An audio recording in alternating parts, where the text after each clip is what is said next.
ಅಂಬೇಡ್ಕರ್ ಬಗ್ಗೆ ಅಮಿತ್ ಶಾ ಹೇಳಿಕೆಗೆ ಖಂಡನೆ ವ್ಯಕ್ತವಾಗಿದೆ. ಹುಬ್ಬಳ್ಳಿ ಧಾರವಾಡದಲ್ಲಿ ಬಲವಂತದ ಪ್ರತಿಭಟನೆ ಆಗ್ತಾ ಇದೆ. ವ್ಯಾಪಾರಿಗಳ ಮೇಲೆ ಪ್ರತಿಭಟನಾಕಾರರು ದರ್ಪ ಮೆರಿತಾ ಇದ್ದಾರೆ. ನೀವು ಪ್ರತಿಭಟನೆ ಮಾಡ್ಕೊಳ್ಳಿ, ನಾವು ಖಂಡಿತ ಬೇಡ ಅಂತ ಹೇಳಲ್ಲ, ನಿಮಗೆ ಹಕ್ಕಿದೆ. ಆದ್ರೆ ಅವತ್ತು ದುಡಿದು ಅಲ್ಲಿ ಅನ್ನ ತಿನ್ನುವಂತ ವ್ಯಾಪಾರಿಗಳ ಮೇಲೆ, ಬೀದಿ ಬದಿ ವ್ಯಾಪಾರಿಗಳ ಮೇಲೆ ದರ್ಪ ತೋರಿಸೋದಿದೆಯಲ್ಲ, ಇದು ಯಾರು ಕೂಡ ಒಪ್ಪೋದಕ್ಕೆ ಸಾಧ್ಯ ಇಲ್ಲ.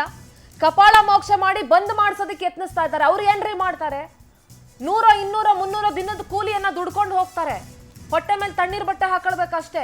ಒತ್ತಾಯ ಪೂರ್ವಕವಾಗಿ ಪ್ರತಿಭಟನಾಕಾರರು ಬಂದ್ ಮಾಡಿಸ್ತಿದ್ದೀರಲ್ಲ, ಇದಕ್ಕೆ ಕ್ಷಮೆ ಇಲ್ಲ, ಇದು ತಪ್ಪು. ಧಾರವಾಡದ ಶ್ರೀನಗರ ಸರ್ಕಲ್ ಬಳಿ ಪ್ರತಿಭಟಿಸ್ತಾ ಇದ್ದಾರೆ. ಮತ್ತೊಂದು ಕಡೆ ಆಟೋ ಚಾಲಕರಿಂದಲೂ ಕೂಡ ಕಿರಿಕು, ಪ್ರಯಾಣಿಕರಿಂದ ಹೆಚ್ಚು ಹಣವನ್ನ ವಸೂಲಿ ಮಾಡಿ ಗಲಾಟೆ ಮಾಡ್ತಾರೆ. ನೋಡಿ, ಬೀದಿ ಬದಿ ವ್ಯಾಪಾರಿಗಳಿಗೆ ಕಪಾಳ ಮೋಕ್ಷ ಮಾಡಿ ದರ್ಪ ತೋರಿಸ್ತಾ ಇರೋದು. ಎಲ್ಲ ಸಮುದಾಯಗಳ ಬಗ್ಗೆ ಗೌರವ ಇಟ್ಕೊಂಡೇ ಮಾತನಾಡ್ತಾ ಇದ್ದೀನಿ. ಈ ರೀತಿ ಬಲವಂತದಿಂದ ಪ್ರತಿಭಟನೆ ಮಾಡಿಸೋದು, ಬಲವಂತದ ಬಂದ್ ಮಾಡಿಸೋದಿದೆಯಲ್ಲ, ಇದು ಯಾರು ಕೂಡ ಒಪ್ಪುವಂಥದ್ದಲ್ಲ. ಅವರ ಬದುಕು, ಅವರ ಜೀವನ, ಅವರ ದುಡಿಮೆ ಅದು. ನೀವು ಪ್ರತಿಭಟಿಸಿ,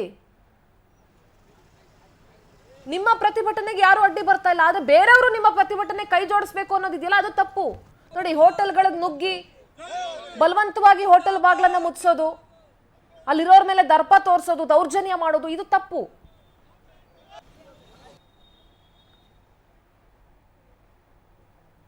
ಅಂಬೇಡ್ಕರ್ ಅವರ ಬಗ್ಗೆ ಅಮಿತ್ ಶಾ ಹೇಳಿಕೆಯನ್ನ ನೀವು ಖಂಡಿಸಿ ಪ್ರತಿಭಟಿಸ್ತೀರಾ ಅಂತಂದ್ರೆ you are free for that. ನೀವು ಪ್ರತಿಭಟಿಸಿ, ಅದಕ್ಕೆ ಸಂವಿಧಾನದಲ್ಲಿ ಹಕ್ಕಿದೆ ಪ್ರತಿಭಟನೆ ಮಾಡೋದಕ್ಕೆ. ಹಾಗಂತ ಬಲವಂತವಾಗಿ ಪ್ರತಿಭಟನೆ ಮಾಡಿಸಿ, ಬಲವಂತವಾಗಿ ಬಂದ್ ಮಾಡಿಸೋದಕ್ಕೆ ಅವಕಾಶ ಇಲ್ಲ.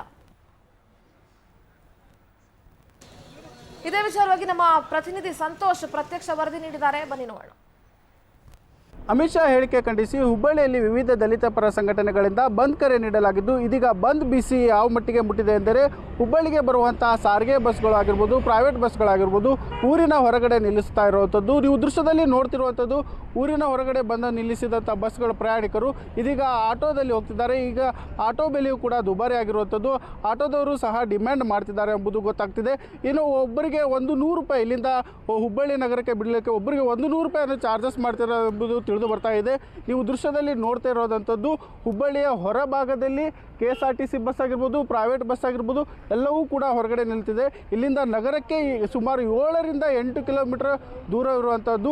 ಇಲ್ಲಿಗೆ ಬಂದಂಥ ಪ್ರಯಾಣಿಕರು ಹೇಗೆ ಊರು ಮುಟ್ಟಬೇಕೆಂಬುದರ ಬಗ್ಗೆ ತಿಳಿತಾ ಇಲ್ಲ. ಸಾಕಷ್ಟು ಗೊಂದಲದಲ್ಲಿ ಪ್ರಯಾಣಿಕರಿದ್ದಾರೆ. ಹಾಗೂ ಇಲ್ಲಿಗೆ ಹೋಗಲು ಪ್ರಯಾಣಿಕರು ಪರದಾಡುವಂಥ ಪರಿಸ್ಥಿತಿ ನಿರ್ಮಾಣವಾಗಿದ್ದು, ಒಟ್ಟಿನಲ್ಲಿ ಹುಬ್ಬಳ್ಳಿಯ ಬಂದ್ ಬಿಸಿ ಸಾಕಷ್ಟು ಪ್ರಮಾಣದಲ್ಲಿ ಮುಟ್ಟಿದೆ ಎಂದು ಹೇಳಬಹುದಾಗಿದೆ. ಕ್ಯಾಮ್ರಾಮನ್ ಮಹೇಶ್ ಭುಜಾರ್ ಜೊತೆ ಸಂತೋಷ್ ತಿರಗಲ್, ಪವರ್ ಟಿವಿ, ಹುಬ್ಬಳ್ಳಿ.